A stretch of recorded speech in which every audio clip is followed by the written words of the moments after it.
안녕하세요. 이병두의 근현대 불교사 이야기 35번째. 1962년 1월 불교 재건위원회 출발. 분규 8년 만에 무릎을 맞댄 비구 취처.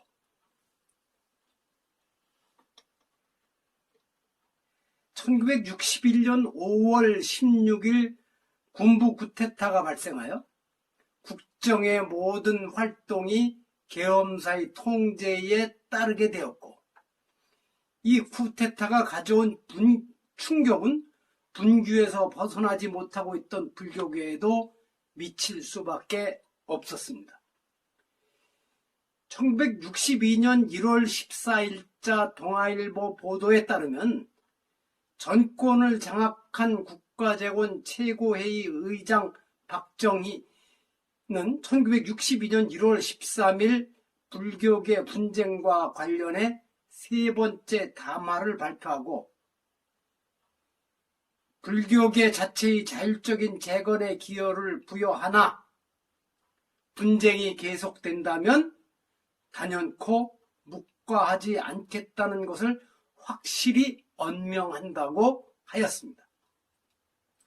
분쟁 양측은 나는 새도 떨어뜨릴 수 있는 막강 권력을 가진 박 의장이 묵과하지 않겠다고 했던 대목에 긴장하지 않을 수 없었을 것입니다.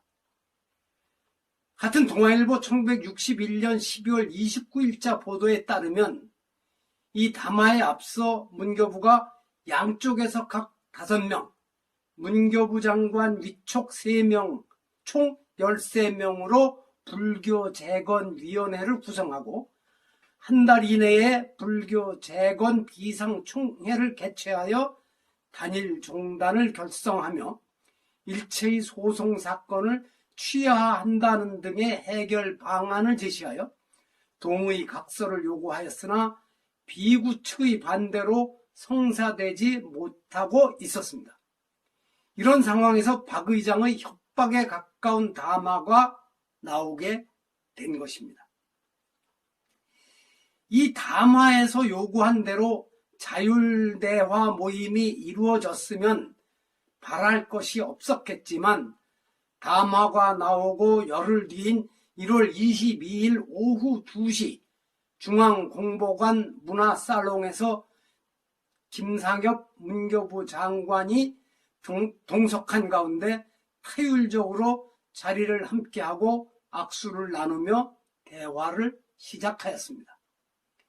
이 사진은 8년 만에 화해의 길, 무릎 맞대고 앉은 비구 대처승이라는 제목의 1월 23일자 동아일보 기사에 실린 것입니다.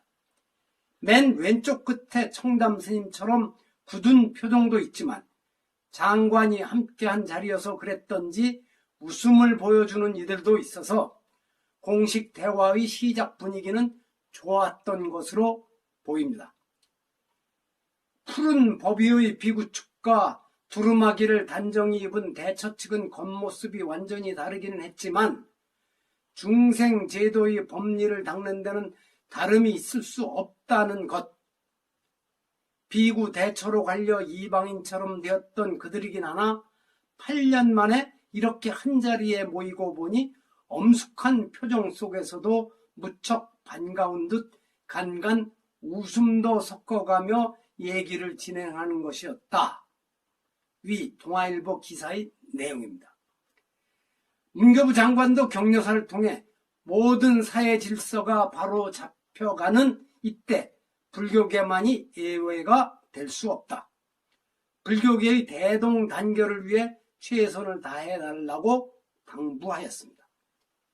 자체 정화 능력이나 갈등 조정 능력이 없어서 사법부 판결과 정치 권력에 기대어왔던 불교계, 장관에게서 이런 훈시를 듣고 있었던 당시 지도자들의 심정을 헤아리기 어렵습니다. 동아일보 2월 13일자 보도에 따르면 어쨌든 정부 주선으로 만난 첫 모임에서 한 달 이내에 비상총회를 소집하여 양측 총무원이 갖고 있던 모든 권한을 이곳에 이관하기로 협의하였고 2월 12일 조계사에서 열린 비상종회에서 의장, 부의장과 총무, 교화, 재정, 법규, 심사 등 5개 분과의 위원장과 부의장을 비구와 대처 동수로 선출하였습니다.